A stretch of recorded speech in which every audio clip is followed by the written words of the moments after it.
si te hablan sobre el racismo, te dan una definición que ni siquiera puede cubrir lo que en sí significa el racismo. El racismo se instala, como te decía, en toda esta construcción social desde que se estructura el Estado. Por ejemplo, aquí en Guatemala se tergiversa mucho la población garífuna, y cuando se habla sobre la historia de la población garífuna, se habla de cómo fueron esclavos, cómo fueron ellos, cómo fue ese naufragio, pero no hablan sobre cómo han sido sus resistencias, cómo han sido sus luchas. Tenemos un idioma impuesto, el idioma castellano, porque se nos negó poder hablar nuestros idiomas dentro de estos espacios, ¿no? Las trenzas también fue un problema en su momento. Te tenías que laciar el pelo porque no puedes ir con tu pelo afro, porque se ve como algo exótico, algo vulgar, algo no sensato desde esta perspectiva religiosa, ¿no? El primer paso es reconocer que si estás teniendo acciones racistas, puedes cambiarlas. Ajá, uno puede cambiar. Puedes cambiarlas. Hola, ¿cómo están? Estoy muy contenta de tener hoy en este espacio a Shanice. Ella es una joven garífuna, ella es una joven activista por los derechos de los pueblos indígenas, del pueblo garífuna. Y yo estoy muy contenta, realmente le comentaba a ella que a mí me motiva mucho conocer a personas como ella, que representa el pueblo garífuna, personas como Minahue, que ya la tuvimos en un programa anterior, y que representa al pueblo Xinca. Creo que eso es muy fundamental para la sociedad de hoy en día. Así que nada, hoy vamos a estar conversando con Shanice. Primero que todo me gustaría que puedas presentarte. ¿Quién es Shanice? ¿Qué te gusta? ¿Qué haces en tus tiempos libres? ¿Cuál es tu visión? Y todo eso. Soy Shanice Martínez, soy mujer garífuna y me posiciono desde mi ser garífuna. A mí, por ejemplo, mi hobby o las cosas que me gustan hacer es como fotografiar, porque soy comunicadora, pero mi parte más fuerte son las fotografías y me encanta estar captando un montón de serie de cosas, ¿no? Entonces, así. Ah, sí. Y justamente, bueno, yo la primera vez que te identifiqué fue en la cumbre de mujeres indígenas como fotógrafa. Y yo decía, wow, qué pilas, o sea, estabas ahí en todo. Y entonces creo que también eso es fundamental, ¿no? Y me gusta mucho que también como tu estilo siempre representa algo en ti. Cuéntame un poco más de tu estilo. Bueno, yo no tengo un estilo así como tal, pero siempre me gusta estar precisamente no arreglada, pero sí con mis trenzas o con mis colochos, algo que me identifique que soy garífuna. Entonces, más allá, digamos, de mi indumentaria, que visiblemente no se porta, pero sí quiero que la gente sepa de que soy garífuna y siempre mantengo algo que me identifique como garífuna. Eso es una... Siempre. Claro, okay. Y dime, ¿tienes algún recuerdo de la infancia que haya definido quién eres hoy? Un recuerdo de la infancia como tal, quizás no, pero sí tengo claro por qué me posiciono como mujer garífuna y por qué me atraviesan distintas identidades. Por ejemplo, yo siento de que eso es una tarea que hace uno como joven en la construcción de su identidad, y algo que me identifica como garífuna y por qué me posiciono como garífuna es porque mi mamá es garífuna, mi papá es garífuna y todo mi linaje ha sido garífuna, digamos. Pero dentro de mi historia, mi mamá me cuenta de que también nos atraviesa, digamos, nuestra identidad maya como tal, porque su abuela, digamos, por ejemplo, la mamá de su papá era de los pueblos originarios como tal, ¿no? Entonces, me acuerdo que nos decía, es que nosotros no estamos fuera, digamos, de este posicionamiento como que hoy le llamamos indígena, ¿no? Entonces, por algo se nos reconoce dentro de los pueblos indígenas, porque también hay una historia que nos atraviesa como indígenas, como tal, ¿no? Entonces... Claro. Y dime, ¿qué te ves haciendo en 5 años? En 5 años, y me lo he preguntado, pero sí me veo haciendo un libro sobre la historia de los pueblos garífunas, porque no hay escritores garífunas desde la población guatemalteca en sí que haya escrito sobre el pueblo garífuna, sobre su historia como tal. Siempre son personas no garífunas o personas garífunas ya de otros territorios, por ejemplo de Belice o de Honduras, hasta donde tengo yo el conocimiento, pero también quisiese poder aportar, digamos, en estas escrituras que hoy en día, digamos, no se cuentan, porque la información sobre el pueblo garífuna es muy poca la información que se maneja, pero sí hay mucha información la cual se debe de compartir, ¿no?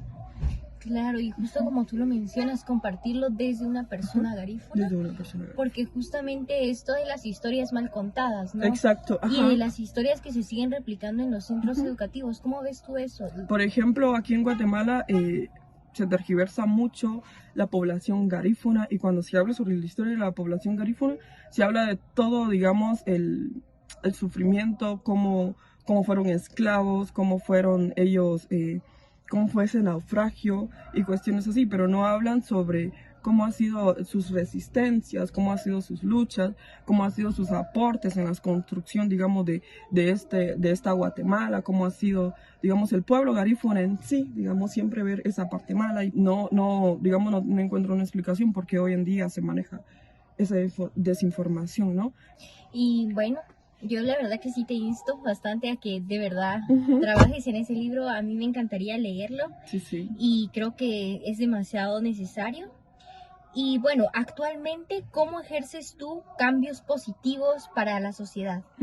Por ejemplo, yo siempre le he apostado a la participación política, y lo he dicho, que nuestra participación política inspira, digamos, a otros jóvenes. Por ejemplo, hablo de mi caso. Yo estoy participando en varios espacios, pero cuando encuentro, digamos, espacios en los cuales puedan participar mis otros compañeros, mis otros aliados, siempre les digo y los motivo a que participen. Entonces, aunque no sean cambios directamente así visibles o sean acciones directas, pero también entiendo de que hay un cambio dentro de esa juventud que también se motivan a través de mi participación, y que quieren también ser parte de estas transformaciones que en su momento se desean, ¿no? Entonces... Claro. ¿Y cómo empiezas tú a involucrarte en estos espacios políticos? Me acuerdo de que comencé con el Movimiento de Mujeres Indígenas Sononijá en mis formaciones, una formación jurídica y la otra un taller de sanación, ¿no? Porque más allá de ser defensoras, más allá de ser activista, pero también quién nos sana esa parte, esas secuelas, esas heridas. Yo tuve un taller de formación que me ayudó mucho, una, encontrarme con mi ser, con mi persona, y otra también entender de que nuestras heridas también pueden ser sanadas en su momento y que pueden ser manejadas, ¿no? Entonces me comienzo a involucrar en esos espacios porque no sabía de que había otra realidad en Guatemala, ¿no? Porque muchas veces estamos dentro de nuestros territorios, nuestra zona de confort. Bueno, lo que vivimos aquí es la realidad y es lo que se tiene que vivir, pero no encontramos o no vemos esas realidades. Cuando mis compañeras hablaban sobre sus experiencias, sobre su historia, lo que se vive dentro de sus territorios, yo digo, es una lucha muy fuerte, muy, muy, muy fuerte. ¿Por qué no involucrarme a ella, no? Pero para ello necesito informarme, necesito formarme, para en el momento que me tenga que enfrentar, por ejemplo, a estas personas racistas como tal, tener argumentos, ¿no? Entonces, eso me ha fortalecido, estar dentro de esos espacios. El movimiento me abrió como que esos espacios. También estuve en Seribagari, que es una organización de Livingston, que me involucro ya después, pero que también se hacen diversas acciones para la población como tal, ¿no? Entonces comenzamos muchos jóvenes a involucrarnos cuando hay espacio de formación. Entonces les digo, miren, esta es la convocatoria, unámonos, ¿no? Porque también tenemos que, no se participa solamente porque sí, se participa para poder formarse, estar informados sobre las realidades, porque nuestra situación y nuestras condiciones nos atraviesan y son contextos muy fuertes que de una u otra forma no podemos acomodarnos, digamos, a esas vivencias. Queremos un cambio, queremos una transformación. Claro, y posicionar, ¿no? Posicionar esto de, bueno, ya como tal tú, bueno, soy una joven garífuna Exacto. y llegar y poner ese posicionamiento primero desde las organizaciones sociales y ya luego al exterior, ¿no? Sí, exacto. De ¿Tú acuerdo. dirías que esto de organizarte, de estar en organizaciones, realmente ha sido como algo fundamental en tu trayectoria? Exacto, sí, porque eso precisamente hablaba de que cómo, cómo explico lo político y la política, ¿no? Entonces yo lo entiendo de que uno como ser humano, como persona, hace política todos los días, porque posicionas algo, ejerces un derecho, exigís algo. Y esa participación, digamos, política o esa participación política dentro de lo político genera un cambio colectivo. Entonces no podés separar una cosa de la otra. La política no se puede separar de lo político y lo político no se puede separar de la política. Bueno, como lo entiendo yo como Shanice Martínez. Entonces, ¿cómo hacemos pequeños cambios desde nuestra casa que también transforma a nuestro alrededor de una manera colectiva? Y cuando nos organizamos de una manera colectiva, también transforma ese cambio, ¿no? También existen, también hay esos cambios de manera colectiva, porque lo que hoy yo posiciono no me beneficia solamente a mí, beneficia a un territorio, beneficia a un pueblo. Entonces siempre he dicho, aunque hagamos acciones de manera individual, tiene un impacto colectivo, y aunque hagamos acciones de manera colectiva, también tiene impacto desde estos pequeños espacios individuales. Y justamente eso que mencionas, ¿no? El hacer impacto para el pueblo. Cuéntame más sobre el pueblo garífuna, su ubicación, la localización, como algo histórico también, y que ahora, no sé, vivencias de ahora. Por ejemplo, bueno, ahora siempre hemos dicho como garífuna, donde lleguemos somos garífuna. Hay territorios que nos dividen, pero digamos nuestro ser no nos divide, porque si vemos un hermano garífuna de Honduras, es garífuna y listo. No es, digamos, por ejemplo, como la gente está acostumbrada, bueno, garífunas hondureños, garífunas beliceños, garífunas guatemaltecos. Nosotros entendemos que somos una nación garífuna y de que lo único que nos divide son nuestros territorios, pero no nuestras vivencias, no nuestra persona, no nuestra identidad, no nuestro ser. Eso no nos divide como garífuna, pero sí estamos situados, digamos, por ejemplo, la población que está aquí en Guatemala, estamos dispersas en todo el territorio guatemalteco, pero hay una ubicación exacta que todo el mundo conoce, que es Livingston y Puerto Barrios como tal. Ahí está la mayor población concentrada de garífunas, pero estamos dispersos en diferentes territorios. Pero si hablo a nivel mundial, también hay garífunas en diferentes partes del mundo, pero también se concentran, por ejemplo, en Estados Unidos, hay garífunas en Canadá, en España, en muchos territorios, Costa Rica, Nicaragua, hay garífunas en El Salvador, en muchos territorios del mundo. No puedo decirte de que el garífuna se sitúa específicamente en un solo territorio. Sí hay concentraciones grandes en territorios específicos, pero estamos dispersos en todo el mundo. Claro.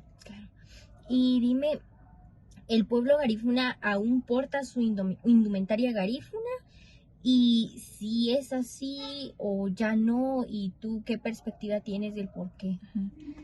El pueblo garífuna, sí, la mayoría de personas, digamos, de la tercera edad, sí portan su indumentaria garífuna. Ya esta generación como la mía, bueno, yo soy el vivo ejemplo, no portamos nuestra indumentaria.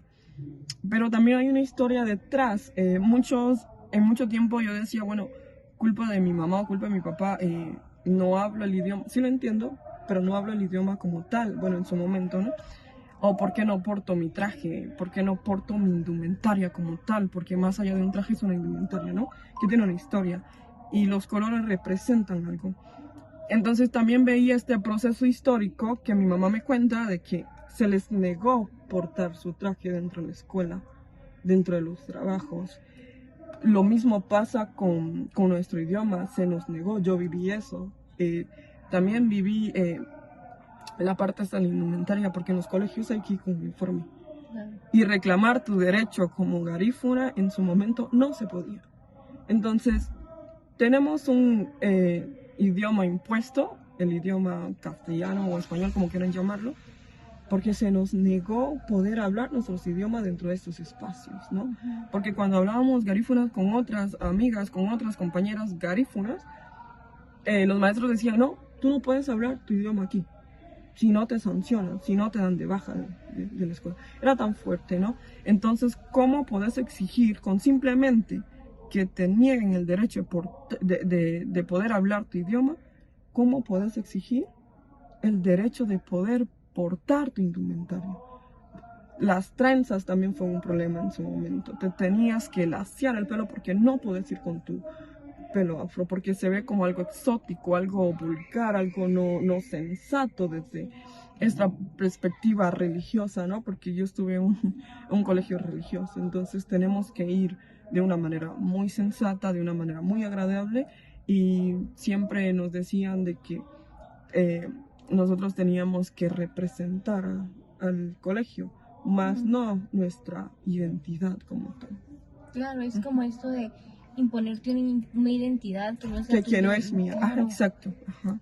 Pero sí lo vivimos muy fuerte, muy fuerte. Pero en su momento uno no se da cuenta, ¿no? Porque te acostumbras a estar en un espacio donde esta construcción social se instala, este racismo. Entonces te acostumbras, y cómo es que te das cuenta de que te violan tus derechos y que te niegan a ser como quieres ser.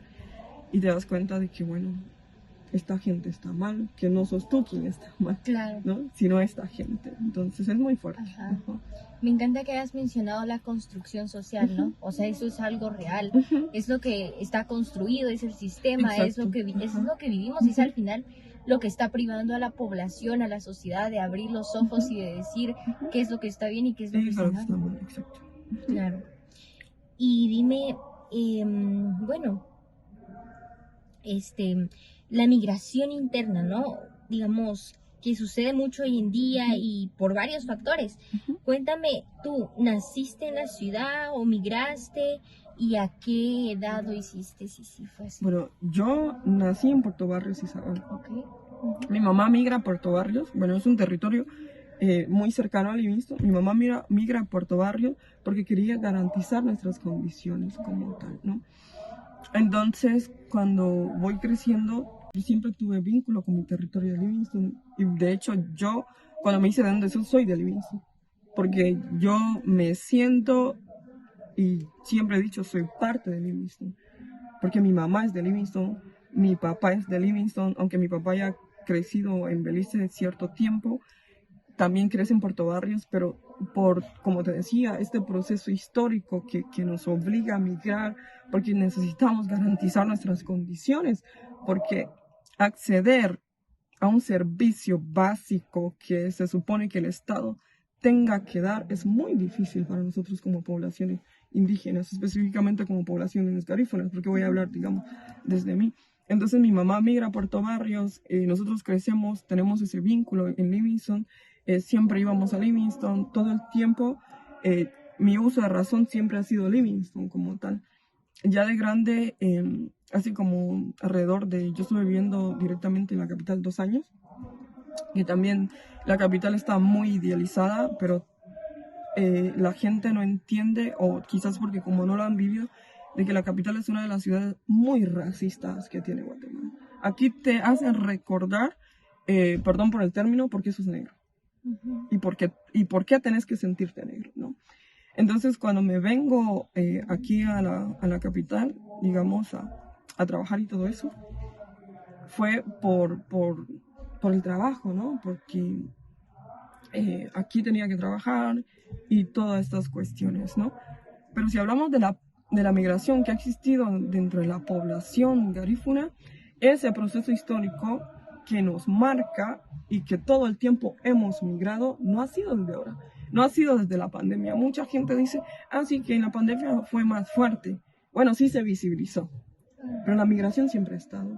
Y no solamente migramos de una manera externa, ¿no? Hay una migración muy fuerte interna, porque hay muchas compañeras viviendo aquí en la ciudad y que están situadas, digamos, en la sexta, trabajando, trenzando, ¿no? pero que también hay otras compañeras en diferentes partes del territorio guatemalteco por lo mismo, por trabajar. Porque en nuestras comunidades no hay condiciones en las cuales nos puedan ayudar a cubrir estas necesidades básicas, ¿no? Y entonces no se pide mucho, lo único que queremos, digamos, es una condición buenas que impliquen salud, educación y trabajo, ¿no? Pero estos accesos o tenés uno o tenés el otro, pero no puedes tener todos en conjunto, ¿no? Entonces acceder, como te decía, a estos servicios básicos es muy difícil y por eso hemos tenido que emigrar, digamos, las situaciones nos hacen migrar y todo el mundo ve la mejora de sus condiciones, porque no pedimos algo más. Lo único que pedimos es mejorar nuestras condiciones, porque hay niños, hay una generación allá atrás que se les debe de garantizar la educación, que mi mamá tuvo, por ejemplo, el acceso hasta 6º grado. Mi mamá quería mejorar esas condiciones y hasta el momento mis hermanos son graduados, 2 que estamos dentro de las universidades y los otros 2 que han tenido que emigrar otra vez por lo mismo, por el trabajo, porque queremos garantizar, digamos, esas condiciones. Claro, creo que esto fácilmente podríamos atribuírselo al gobierno, ¿no? Exacto. O sea, al final el gobierno no está cumpliendo con los mínimos requerimientos que pide una población. Ajá, exacto. ¿Qué representa ser garífuna en el contexto de Guatemala? Tú bien ya lo mencionabas, principalmente en la capital se vive el racismo total. ¿Qué representa para ti eso? Yo pudiese decir que ser garífuna en Guatemala, si lo vemos desde este aspecto malo o muy negativo, te pudiese decir que ser garífuna en Guatemala, bueno, siendo mujer, la sexualización de tu cuerpo es muy fuerte, ¿no? Y lo hablo desde este término despectivo porque así lo habla una sociedad, de que ser negra tenés que cumplir con estos aspectos sexuales para la satisfacción de la mirada del otro. Es muy triste y muy lamentable porque te voy a hablar sobre una situación que a mí me pasó. Yo no soy muy femenina, digamos, en mi vestimenta no soy muy femenina, sin embargo, en los ojos del otro sigo siendo mujer y lo entiendo en su perfección, ¿no? Entonces alguien me dijo, sí, es que tú no puedes ser negra, mucho menos garífuna, ¿no? Entonces yo así como que, bueno, me calmo y bueno, escucho, digamos eso. Entonces yo le decía, ¿por qué? Porque no contás, digamos, con estos aspectos físicos que se le atribuye a una mujer morena, sus pechos, sus nalgas y cuestiones así. Tú no eres así, tu físico es muy diferente que a otras garífunas que he conocido. Y los cuerpos son diversos, ¿no? Pero la sociedad no lo entiende porque hay un patrón, hay un racismo que se instala dentro de esta construcción y el racismo también implanta, digamos, cuál es el cuerpo de cierta sociedad, cuáles son los patrones que debe atribuirse a cierta sociedad. Y por ejemplo, en la población garífuna, la sexualización de los cuerpos de los hombres garífunas también, pero es más fuerte entre las mujeres. Entonces, me decían, digamos, sobre esta parte de que yo no puedo ser garífuna porque no cuento con esta fisionomía, ¿no? Con estos aspectos que me tienen que atribuir como garífuna. Entonces, al ver eso y ver de que ser garífuna en Guatemala, toda mujer garífuna debe de trenzar, toda mujer garífuna debe de bailar, toda mujer garífuna tiene que vender pan de coco, tiene que hacer, digamos, cumplir con lo que esta construcción social que hay en Guatemala. Como garífunas tenemos que responder a ello. Y cuando no respondes a esta construcción social, no podés ser parte de estos patrones que te atribuyen a cierta cultura o a cierta sociedad. Entonces a veces me decía, ¿qué es ser garífuna en sociedad? No somos simplemente cultura, porque es más allá de bailar, más allá de hacer, digamos, pan de coco, hacer rice and beans, porque son, digamos, los platos más conocidos dentro de la ciudad. Somos más que eso, ¿no? Porque también dentro de la cultura garífuna existen profesionales. Existen una gama de profesiones muy amplia que no está visibilizado dentro, digamos, dentro de estos censos, dentro de estas narrativas, dentro de estos libros, dentro de estos diálogos, no se visibiliza, digamos, lo que realmente es la población garífuna, porque la gente tiene en su pensamiento qué es la población garífuna, y cuando dicen, bueno, ¿quiénes son los garífunas? Sí, están en Livingston, bailan y listo, porque dicen, bueno, sí, la cultura de ustedes es alegre, sí, es alegre, porque una de nuestras resistencias ha sido eso, el baile. Y antes me indignaba mucho cuando me decía, sí, baila, sí, no baila en cualquier espacio. Pero también sé qué representa nuestra indumentaria, nuestro baile, nuestra gastronomía, nuestro idioma y nuestra cultura. Sé qué representa. Y una de nuestras resistencias fue el baile. Entonces, como me decía mi abuela, yo no podía venir a desahogarme con el otro. Yo tenía que bailar o que cantar. Entonces sé qué representa. Entonces, entre todo esto, puedo decir de que no hay una representación o no hay un imaginario que se instala, digamos, en Guatemala, lo que es ser garífuna, pero es un imaginario que construye una sociedad, no lo que realmente el garífuna es. Como tú. Claro, totalmente, totalmente. Y dime, ¿crees que en Guatemala como tal, bueno, nosotras ahorita estamos hablando de la discriminación, del racismo, pero ¿tú crees que en Guatemala se hablan de estos términos y se reconocen como tal? No, en Guatemala no se habla sobre la discriminación, pero para mí es un término muy sutil, y siempre lo he dicho. Me acuerdo que alguien llegó, había un grupo focal, porque no me acuerdo qué documentos iba a hacer, y entonces quien facilita es una chica ladina y que nos dice, bueno, ¿me puede hablar sobre la discriminación? Entonces me acuerdo que habíamos muchos compañeros y compañeras que teníamos que aportar dentro de esta construcción, ¿no? Entonces le dije yo, bueno, yo puedo hablar sobre los espacios en los cuales he sentido la discriminación, pero no puedo abordar mucho el tema de la discriminación porque a mí me parece muy sutil, porque vivimos racismo, ¿no? Entonces me decía, no, es que ustedes necesito que me hablen de discriminación. Entonces yo le dije, lo siento, no puedo hablar de discriminación, que lo que vivimos es racismo, porque si hablo de discriminación es un término tan sutil que invisibiliza las vivencias racistas que han tenido toda mi población indígena, maya, chinca, garífuna, ¿no? Entonces me acuerdo que la chica esta se molestó, pero no te puedo venir a hablar algo que me atraviesa, pero que no mata a mi ser, como es el racismo, ¿no? Entonces, estos temas, lastimosamente, no se abordan como tal, porque si te hablan sobre el racismo, te dan una definición que ni siquiera puede cubrir lo que en sí significa el racismo. Y lo mismo pasa con la discriminación. La discriminación va más allá de que te digan, es que no puedes estar dentro de ese espacio porque, por ejemplo, por tu indumentaria o porque cargas lentes. Bueno, vas en otro espacio donde se aceptan, bueno, se terminó la discriminación. Pero el racismo, no. El racismo se instala, como te decía, en toda esta construcción social desde que se inventa, desde que se estructura el Estado, ¿no? Porque el Estado opera a través del racismo.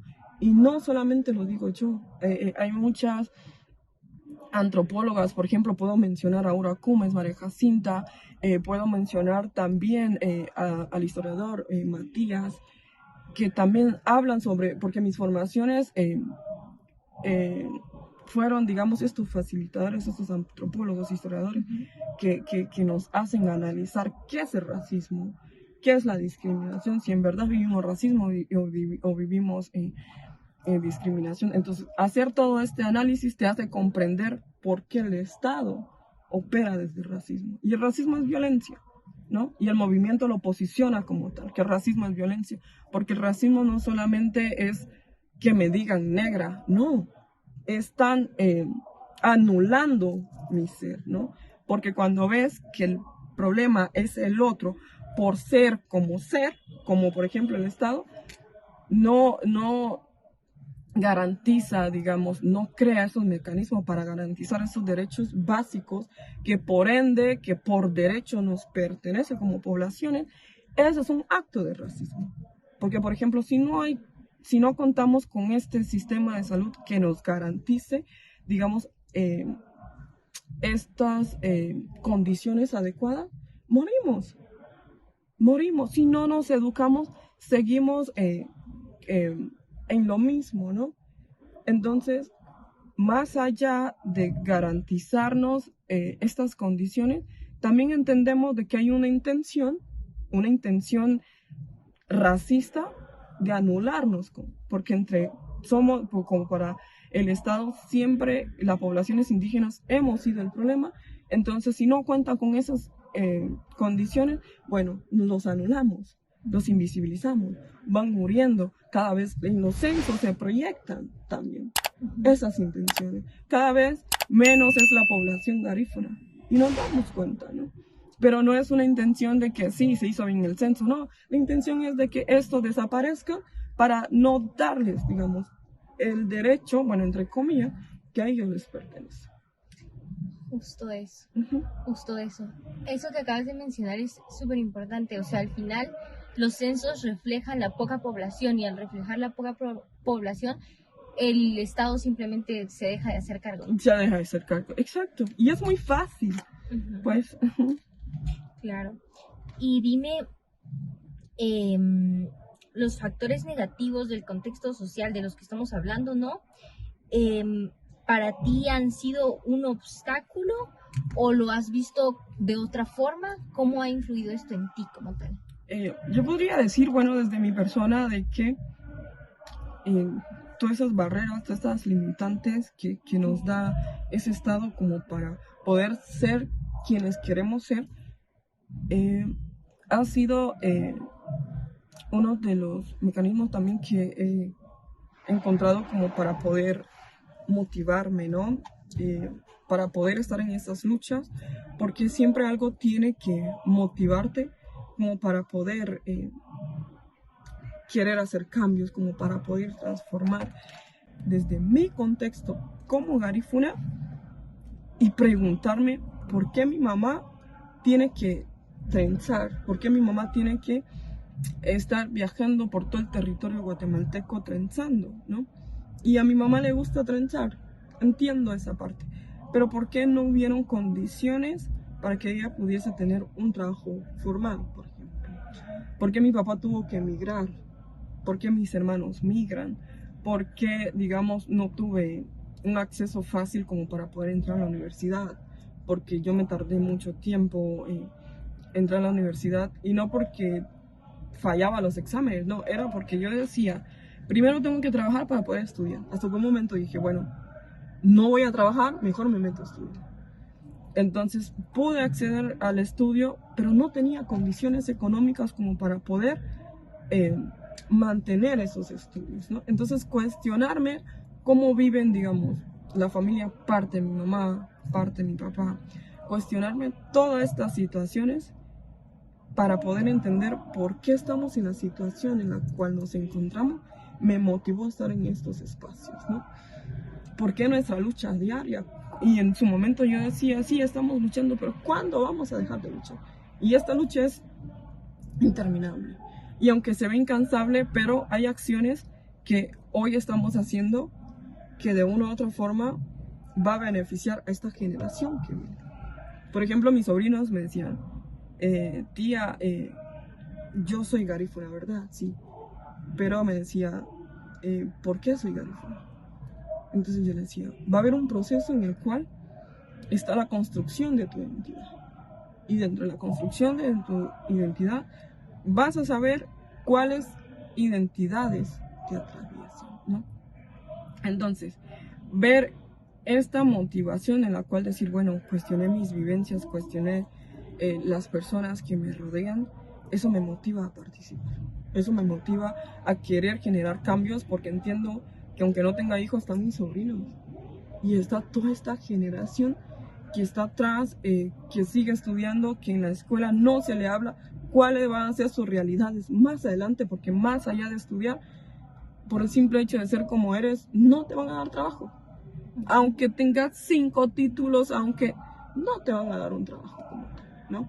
Yo, si puedes optar a un cargo, es porque luchaste para poder estar en ese cargo. Pero lo contrario, no la escuela no te dice, bueno, estas instituciones educativas no te hablan sobre las realidades, ¿no? Porque también te implantan una historia, te imponen que tenés que aprender cosas que más adelante ni siquiera te van a servir como tal. Tenés que estar en procesos de formación para entender tu contexto, para entender quién eres, por qué estás en las situaciones que hoy estás, por qué te atraviesa ese proceso histórico y por qué hoy, digamos, tu cuerpo responde a estas estructuras sociales, ¿no? Aunque tú no lo hayas pedido, pero tienes que responder a esas estructuras sociales.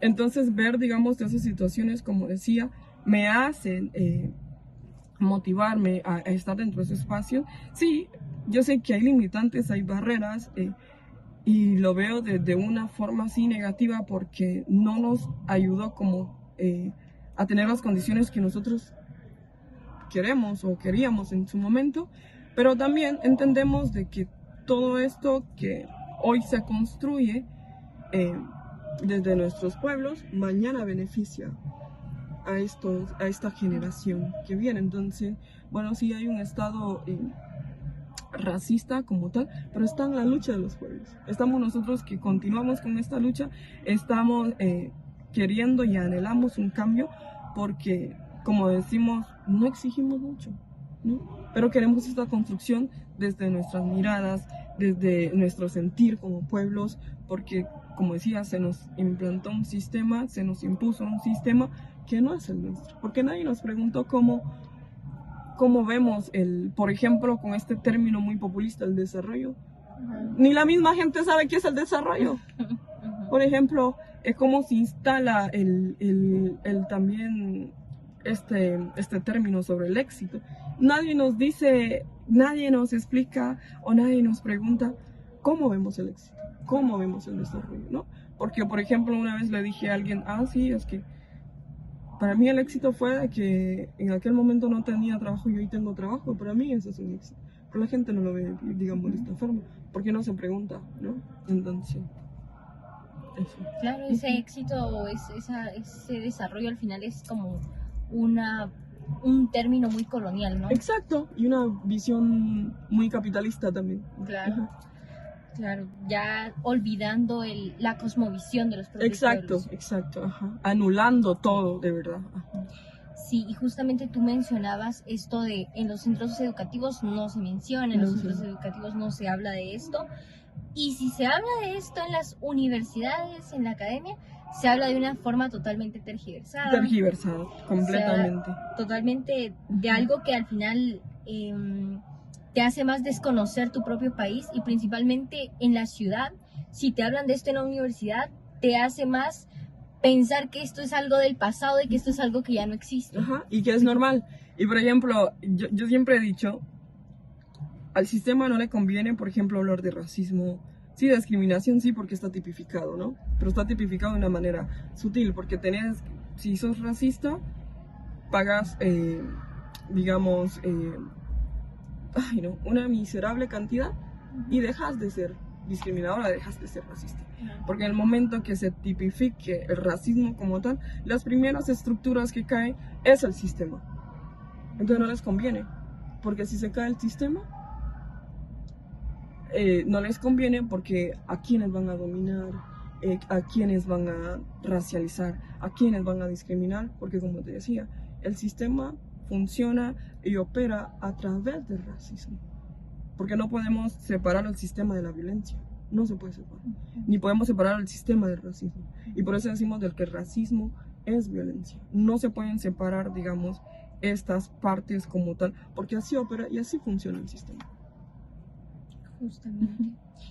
Y justamente esto de el racismo entre los propios pueblos, pero desarrollado desde el propio sistema, ¿no? O sea, al final que el propio sistema nos divide y nos hace creer que no deberíamos unificar nuestras luchas. Sí, también eso estaba hablando en una ocasión con una compañera y me decía, sí, es que también nosotros en su momento somos racistas. Pero me puse a pensar, ok, sí, si existe racismo ya es de personas, por ejemplo, yo como garífuna, por situarme en su momento aquí en la ciudad, y llego allá, desconozco mis raíces y desconozco quién soy y comienzo a discriminar o racializar a mi población también, que es garífuna, me hace pensar, ¿soy racista o no soy racista? O cómo podemos llamarle a esa situación, ¿no? Porque también entiendo de que por ser garífuna no me quita de este plano de que va a haber un sistema que me condicione, que me oprima, porque aunque me crea mejor que mi población por estar en la ciudad, sigo siendo garífuna, sigo siendo negro dentro de este sistema blanco. Entonces me pregunto, las personas que están, digamos, en áreas urbanas con mejores condiciones y que comienzan a tener patrones, ya sea discriminatorios o racistas dentro de sus poblaciones, los hace racistas o discriminadores, digamos. Es un tema que no se ha discutido, que mucho menos se ha abordado, pero también me pongo a analizar, bueno, aunque esté en mejores condiciones, no dejo de ser garífuna, no dejo de ser negra ante este sistema blanco. Entonces son discusiones que también no se ha podido, digamos, abordar o discutir, porque no ha habido, digamos, ese espacio en el cual... Pero interesante, porque hoy con este video se deja al aire. Claro. Sí, de verdad. Definitivamente, o sea, creo que aquí la idea es que esta voz, que tu voz, al final estás siendo la vocera de tu pueblo, ¿no? Y al final estás permitiendo que otras personas conozcan esta realidad y que otras personas puedan hacer conciencia. Al final creo que el primer paso es reconocer que si estás teniendo acciones racistas, puedes cambiarlas. Ajá, uno puede cambiarlas. Puedes cambiarlas. Lo principal es comprender el contexto histórico, exacto, ¿no? Exacto. Dime, ¿cuáles son los retos o cuáles deben ser los retos que las juventudes deberíamos enfrentar para contrarrestar este racismo? Uno de los retos súper grandes es como el sistema como tal, ¿no? Y a veces dicen uno, es que hay que identificar a alguien el sistema es muy... El sistema es global, ¿no? Porque no estoy... Bueno, si vamos a personalizar, el sistema de Guatemala también se construye de este sistema global, porque, por ejemplo, en TikTok, ver a mujeres afrodescendientes, a mujeres que se posicionan desde sus territorios, como hay una chica que dice, es que yo vengo de un continente africano y por ende soy africana. Ahí viene una y dice, no, yo no soy africana, yo soy de un continente africano, pero soy de Guinea Ecuatorial, ¿no? Hay chicas garífunas que dicen, bueno, yo soy garífuna, pero más no soy hondureña. Por ejemplo, yo me posiciono desde garífuna, pero no guatemalteca. Pero otras sí dicen, bueno, yo soy garífuna guatemalteca, ¿no? ¿Cuáles son también las identidades que nos atraviesan y cómo nos posicionamos?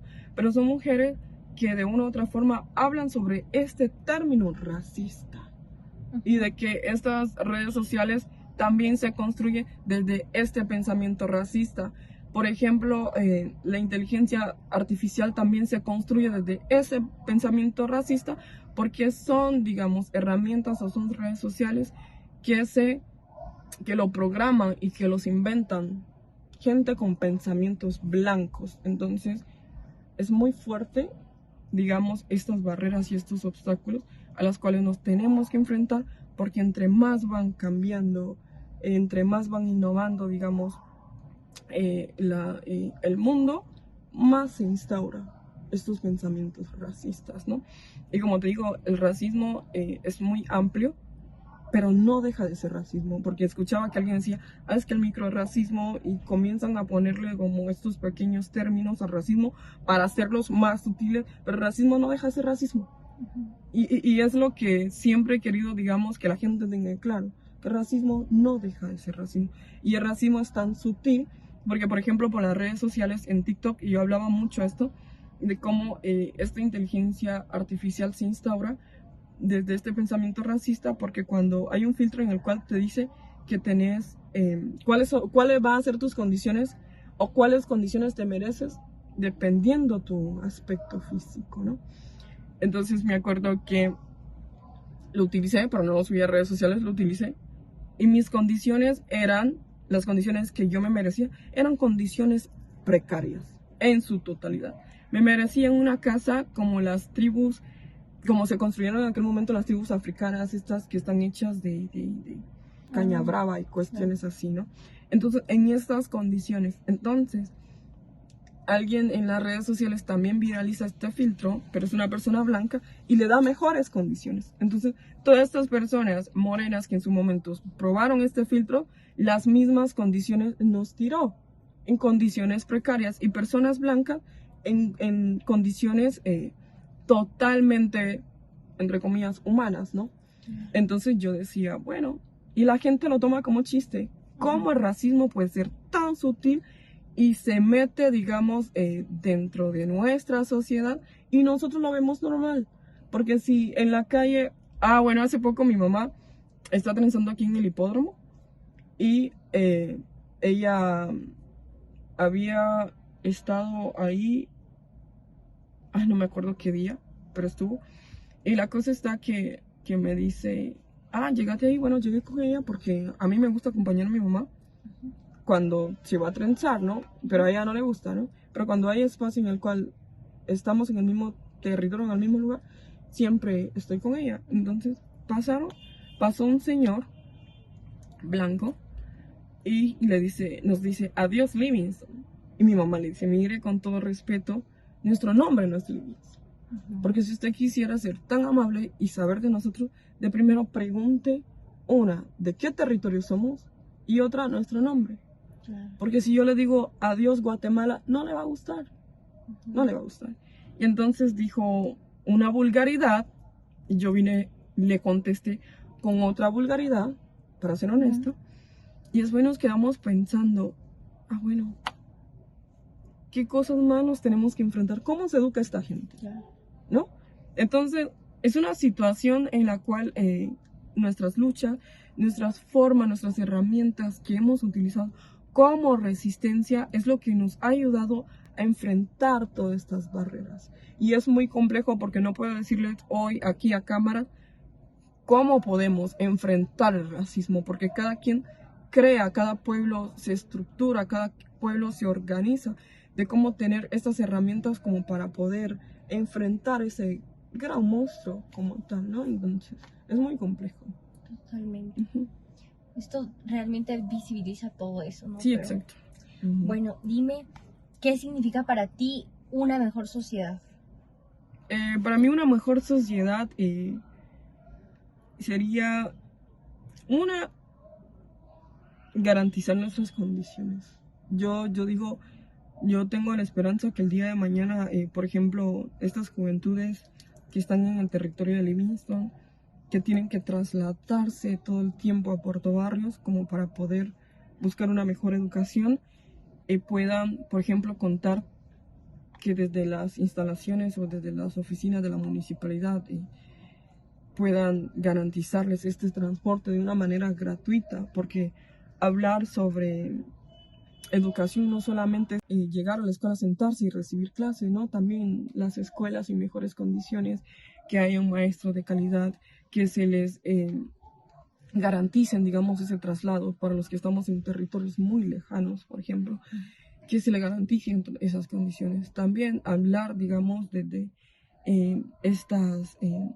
por ejemplo, desde el sistema de salud, no solamente hablar sobre una infraestructura, también hablar sobre los medicamentos, pero más allá de los medicamentos, que se nos dejen utilizar nuestras propias medicinas ancestrales, porque, digamos, cuando vamos en el centro de salud, por ejemplo, te dan medicinas sintéticas, pero si les dice, bueno, ¿puedo tomar algo natural? Lo primero que te dice, bueno, eso no sirve.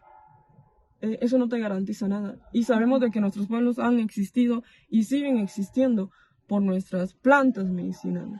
Por ejemplo, mi abuela es mucha de que, bueno, mira, tómate este remedio, tómate este té, tómate esto, te va a funcionar. Cómo una mejor sociedad se construye desde nuestras organizaciones, desde nuestros pensamientos, desde nuestras estructuras como pueblo, porque si pudiéramos organizarnos desde pueblos, siento de que, o si pudieran incluir, digamos, esta organización, esta estructura social, nuestras miradas o nuestras organizaciones, cómo nos organizamos como pueblo, sería, bueno, una mejor sociedad.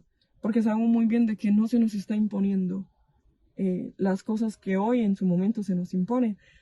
Entonces, garantizarnos trabajos, poder ir con nuestra indumentaria dentro de espacios públicos y espacios privados. Por ejemplo, las empresas privadas sí te imponen muchas cosas, ¿no? Entonces, por ejemplo, una mejor sociedad para mí es de que se construya desde nuestros pueblos, no desde una sociedad impuesta, desde una construcción social impuesta, porque no ha funcionado y siento de que no va a funcionar, y lo que no entremos desde esta construcción social se nos mata, de cualquier manera, pero se nos mata. Claro. Y bueno, ¿qué mensaje te gustaría transmitirle a tu yo más joven de cuando estabas en ese camino de identificar, de construir tu identidad garífuna? Una es de, si hablo desde mi persona, desde mi ser, en este tiempo que estaba en proceso de formación, he abrazado mucho mi ser, desde yo, Shanice, porque sé de que hay secuelas, como te decía, de que nadie en esta vida te las repara, si no te las reparas tú, ¿no? Entonces, a esta juventud o a esta población que está en esa lucha, abracemos quienes somos, no nos avergoncemos de quienes seamos, y a pesar de que yo no aporto mi indumentaria, pero sí sé de que abrazo mucho mi historia, y sé sobre mi historia, sé quién soy y quién quiero ser, y yo sé los aportes y el camino que yo quiero recorrer, y como te decía, yo quiero hacer un libro, y yo sé de que eso será un gran aporte, y no solamente para mí, sino para toda esta población, para toda esta generación que viene, y no solamente para la población garífuna, para toda la población que está dentro de Guatemala y fuera de Guatemala. Entonces, uno, digamos, de estos mensajes sería, abracemos nuestra identidad, porque la lucha no va a continuar, la lucha no será fructífera si no reconocemos quiénes somos, para empezar, ¿no? Y sigamos en esta lucha. Sigamos con nuestras participaciones políticas, porque así como a mí me motivó la participación política, porque así como a mí me motivó la participación de otras personas, así les va a motivar la participación de nosotros, ¿no?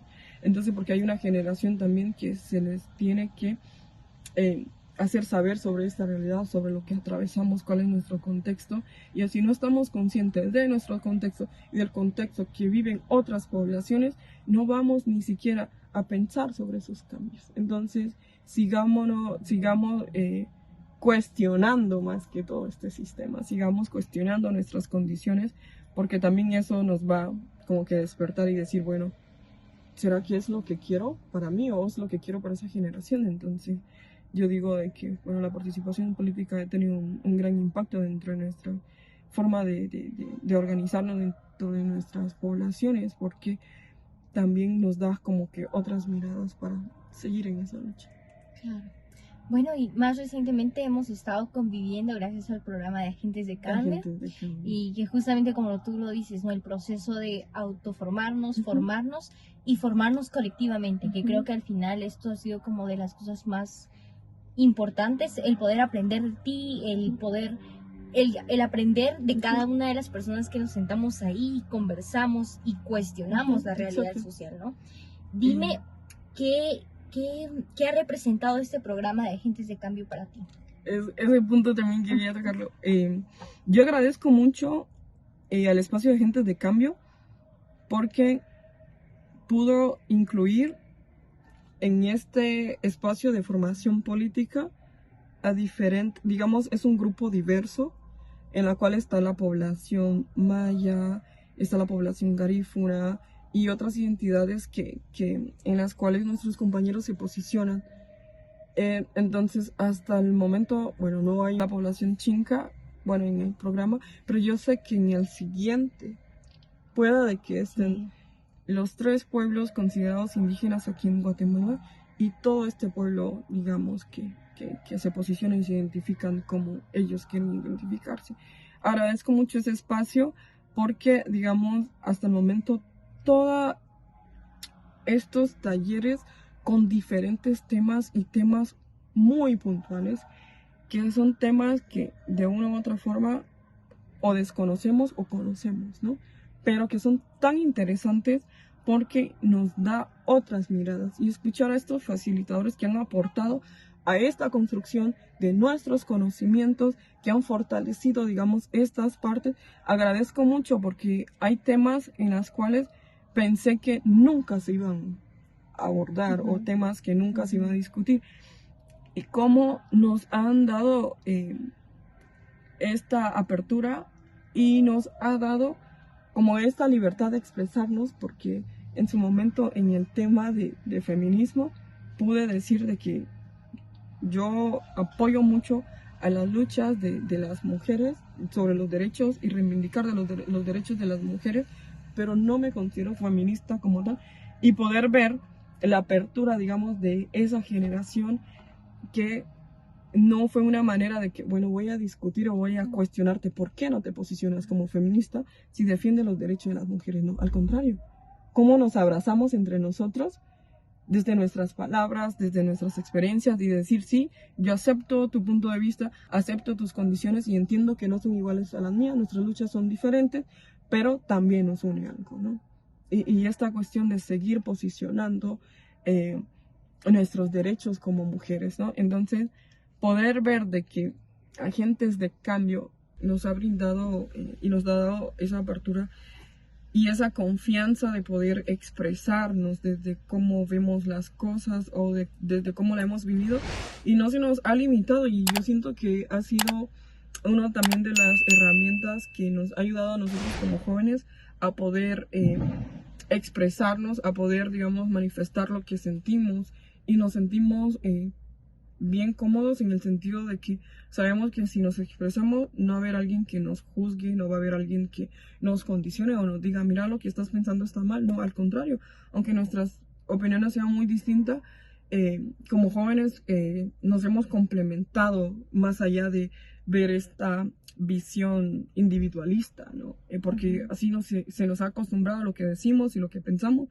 es la verdad absoluta, y entender también que la verdad absoluta no existe, ¿no? Porque cada quien maneja su verdad desde su punto de vista, desde su experiencia, desde su situación. Y agradezco mucho ese espacio. De verdad que ha habido, como decía, talleres que muy, muy, muy, muy buenos y súper interesantes, que hoy nos vamos de cada módulo, de cada taller, inspirados en algo nuevo, viéndolo desde nuevas perspectivas.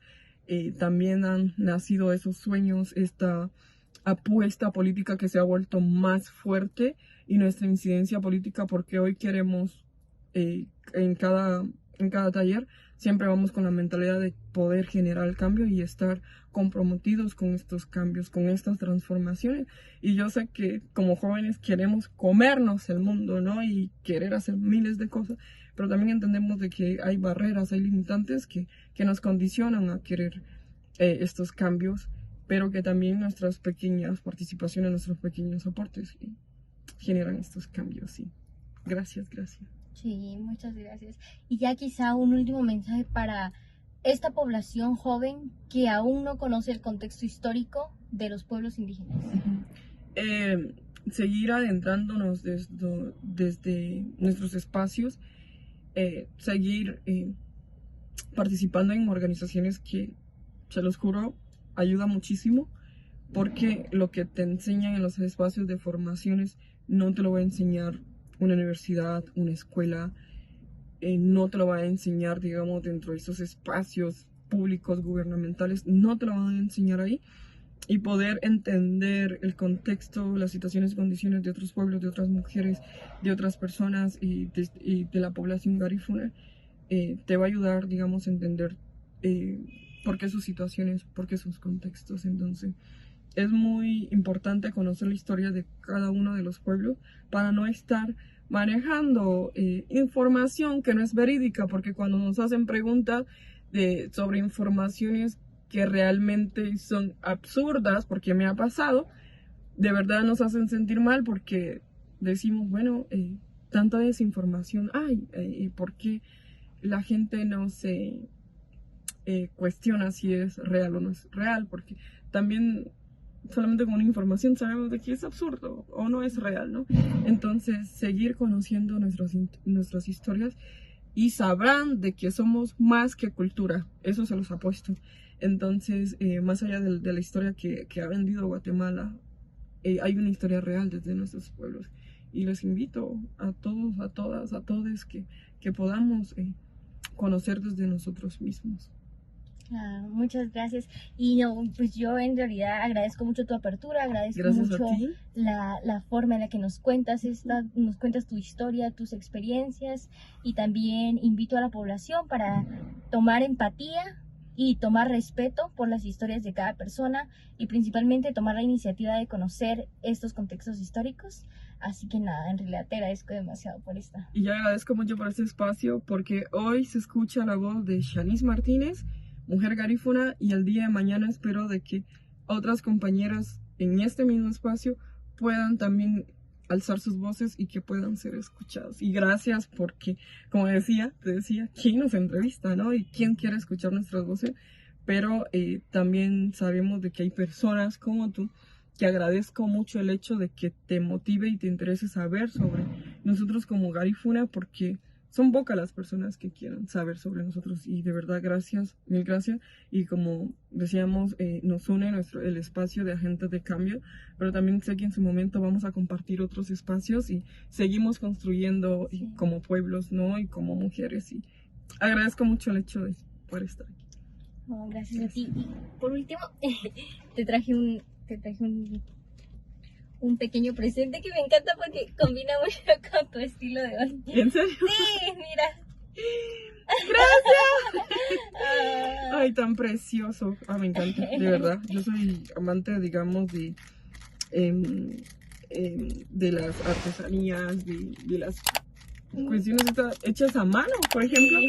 Porque yo digo de que, bueno, si una máquina puede hacer una cadena o lo que sea, Claro. pero cuando son hechas así a mano, de verdad yo agradezco mucho el hecho, porque yo sé de que esto no lo hizo una máquina. Claro, ¿verdad? no lo hice yo. Exacto. ¿Entiendes? Oh, Entonces, gracias. gracias. No, a Sí. ti, gracias. Y Gracias a los que nos escuchen y a los que nos ven. sí, y si quieren segunda parte con Shanice, me dejan saber en los comentarios. Bye, nos vemos en el próximo.